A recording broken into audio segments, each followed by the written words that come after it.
तो हेलो दोस्तों, मैं आ गया फिर से एक बार आपके लिए युगपत समीकरण का हल लेकर। ठीक है, अब आगे इसके पिछले वीडियो में मैं आपको ये पढ़ाया था कि युगपत समीकरण के हल निकालने के लिए बताया था। ठीक है, युगपत समीकरण का हल कैसे निकालते, युगपत समीकरण कहते किसे हैं, ये सब बताया था। आज मैं बताऊंगा आपको कि युगपत समीकरण का हल निकालने की कितनी विधियां होती हैं। तो युगपत समीकरण युगपत समीकरण युगपत समीकरण को हल करने की विधियां। ओके, तो पहला विधि क्या होता है, प्रतिस्थापन विधि होता है। दूसरे नंबर का क्या होता है, सेकंड हो गया विलोपन विधि। क्या होता है, विलोपन विधि। ठीक है बच्चों, और तो सबसे पहले हम लेते हैं प्रतिस्थापन विधि। देखिए, ये दोनों विधि तो हैं, बट इसमें दोनों में सबसे अच्छा ये वाली विधि माना जाता है। ज़्यादातर बच्चे इसी विधि को अपनाते हैं। ठीक, पहला विधि थोड़ा सा लेंदी हो जाता है। फिलहाल मैं आपको बताता हूँ, आपको जो अच्छा लगे उसको आप फॉलो कर लीजिएगा। ठीक है, तो पहला विधि देखते हैं, प्रतिस्थापन विधि। ठीक है, प्रतिस्थापन विधि में क्या होता है, एग्जाम्पल लेके समझाते हैं, जल्दी समझ में आ जाएगा। जैसे मान लीजिए, जैसे दो इक्वेशन हम लेते हैं, x plus 2y is equal to 7, पहला समीकरण। दूसरा समीकरण लेते हैं 2x plus y equal to 5। Okay, दो समीकरण हो गए। अब इसको कैसे हल करेंगे, युगपत समीकरण है ये, इनको कैसे हल करके हम x और y की वैल्यू हम निकाल सकते हैं। x और y की वैल्यू क्या होगा, ठीक है, यही हमको फाइंड करना है। तो पहला विधि प्रतिस्थापन विधि में हम निकालने जा रहे हैं।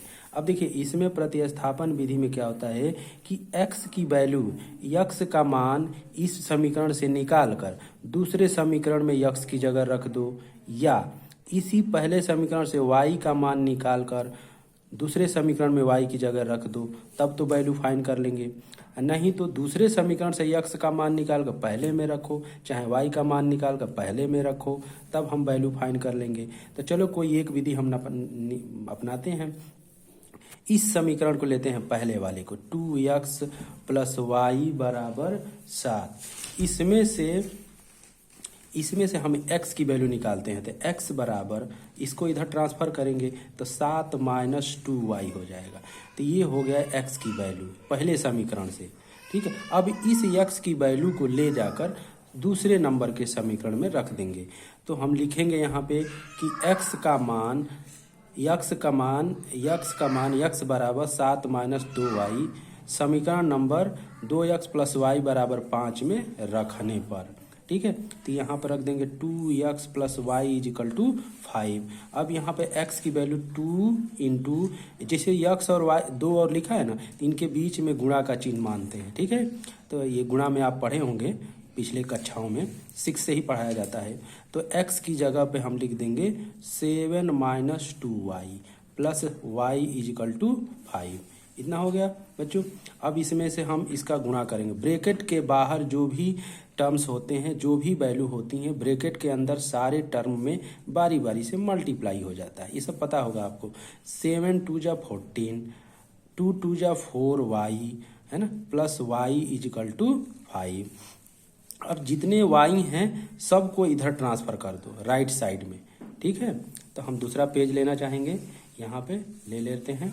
अब यहाँ पे आपने नोट कर लिया होगा, ठीक है, नोट कर लिया, नोट करते चलिए।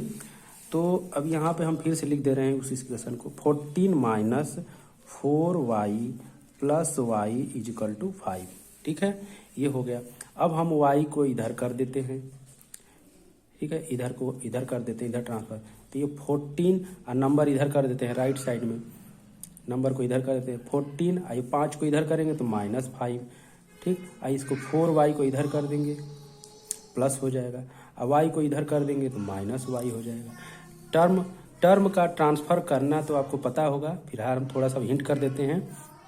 किसी भी टर्म को इस इक्वल के लेफ्ट से राइट में या राइट से लेफ्ट में करने पर इनके टर्म के आगे वाले जितने भी साइन होते हैं वो चेंज हो जाते हैं। जैसे देखिए 4y को जब हम राइट में ले गए तो प्लस हो गया, y को ले गए इधर तो -y हो गया, 5 को इधर लेकर आए तो -5 हो गया। ऑलरेडी 14 पहले से प्लस में पड़ा था, इसमें से घटाएंगे तो क्या बनेगा, ये 9 बनेगा, 9 बना। ये 4 में से एक y घट जाएगा तो 3y हो जाएगा। अब ये ऐसे पेन मान ले रखा है, इसको हम ऐसे घुमा के बस लिख दे रहे हैं, इसमें कोई ट्रांसफ़र नहीं करेंगे, घुमा के लिख दे रहे हैं। ये 3y बराबर 9 ऐसे लिख सकते हैं। तो y बराबर 9 बटा का 3, 3 तिया 9 हो जाएगा, y बराबर 3 आ गया। देखो बच्चों, तो y का मान 3 आ गया।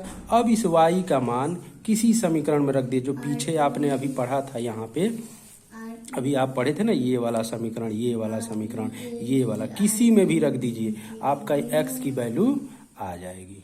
ठीक है, तो रखिए। चलिए हम ये समीकरण, पहला ही समीकरण ले लेते हैं, x + 2y बराबर 7। ठीक है, चलिए हम बारी बारी से सबका कैटेगरी वाइज बना के निकाल के दिखा देते हैं। ठीक है, पहला समीकरण हम लेते हैं, इसमें x + 2 × 3 रख देंगे, y की जगह पे 3 रख देंगे। ठीक है, ये 3 है ना, y बराबर 7। ठीक, तो x + 6 बराबर 7 हो जाएगा। x बराबर 6 को इधर करेंगे तो 7 - 6, तो x बराबर 1 आ जाएगा।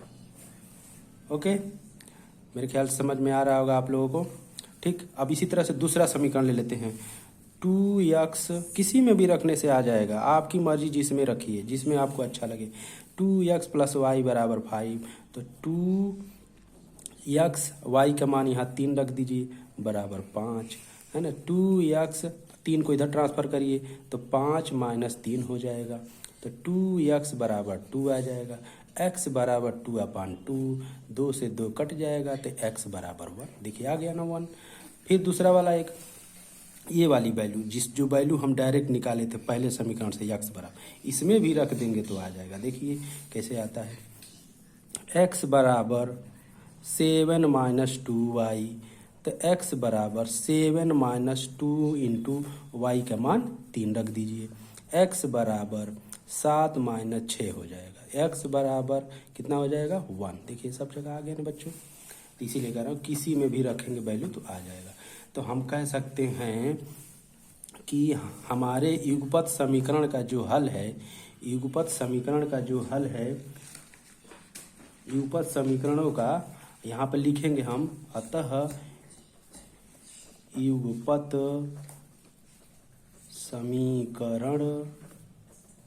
समीकरण का हल x बराबर 1 और y बराबर 3 होगा। यही आंसर है। यहाँ पेपर में इसे लिख दोगे, आंसर बराबर x बराबर 1, y बराबर 3। ओके, तो ये रहा प्रतिस्थापन। देख रहे हैं प्रतिस्थापन कैसे करके निकाला जा रहा है। अब दूसरी विधि पे आते हैं, दूसरी विधि से आते हैं। दूसरी विधि हम क्या बताए थे, विलोपन विधि। दूसरी विधि क्या बताए थे, विलोपन विधि। विलोपन विधि। ठीक है, इसी समीकरण को लेते हैं जो अभी पिछला लिए थे, इसी समीकरण को लेते हैं। क्या था समीकरण, x + 2y = 7, पहला समीकरण। 2x + y बराबर 5, दूसरा समीकरण। अब इसमें क्या होगा, ठीक है, इसमें क्या होगा, विलोपन में क्या होता है कि उसमें तो हम x का किसी एक समीकरण से निकाल कर दूसरे में रखते थे, बट इसमें क्या करते हैं, जो ये x y है ना, इसमें अचर पद, वेरिएबल वर्ड्स जो है ना, x y, जो इनके मान बदलते हैं उनको वेरिएबल बोलते हैं।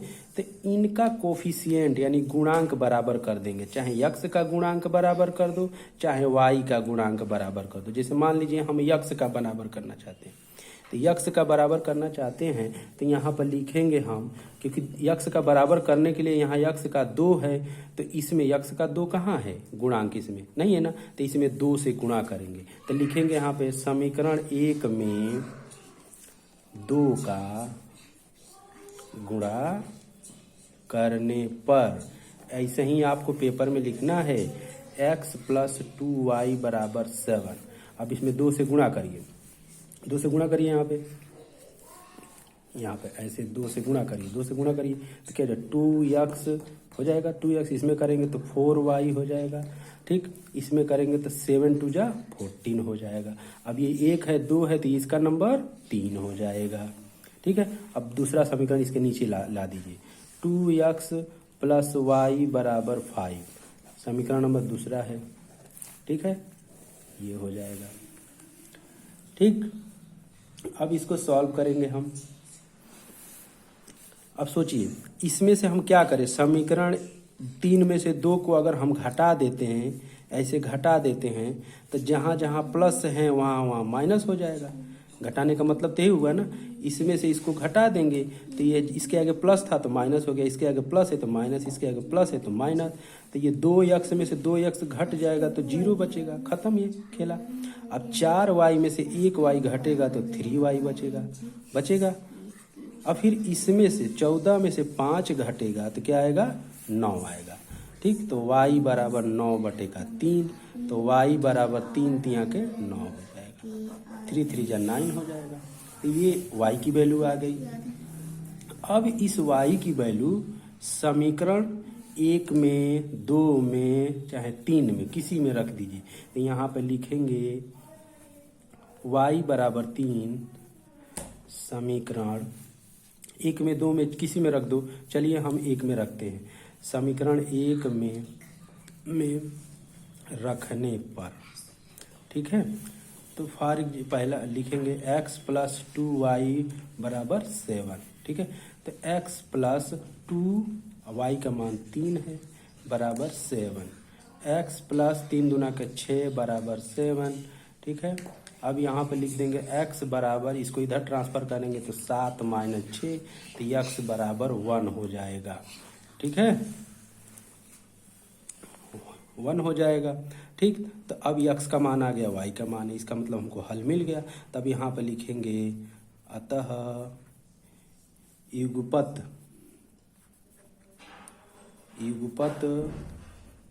समीकरण का हल x = 1 तथा y = 3 होगा, ठीक है। तो यही मेथड है युगपत समीकरण को हल करने का, विलोपन विधि और प्रतिस्थापन विधि, ठीक है। आपको जो अच्छा लगे वीडियो को पॉज करके दोबारा बार 2-3 बार देखेंगे, आपको आने लगेगा। फिर अगर नहीं आएगा हमको कमेंट करिएगा, फिर दोबारा पढ़ाएंगे, ठीक है दोस्तों। थैंक्स।